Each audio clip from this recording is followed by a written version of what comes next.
Hey guys, in this video, I'll show you how to fix this Apple ID has not yet been used in the iTunes store. Alright, let's begin. First of all, open up the device settings and log into your Apple ID.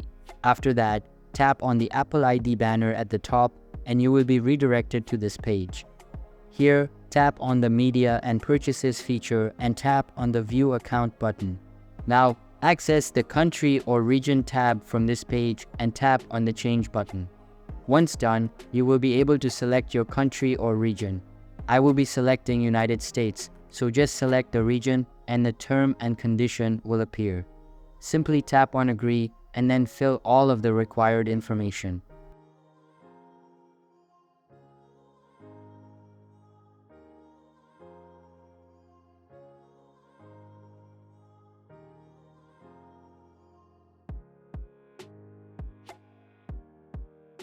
Once done, tap on Done and tap on Next.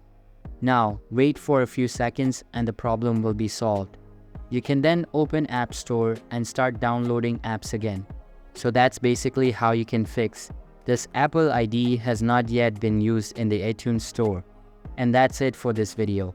If you find this helpful, consider subscribing and giving this a big thumbs up. Thanks.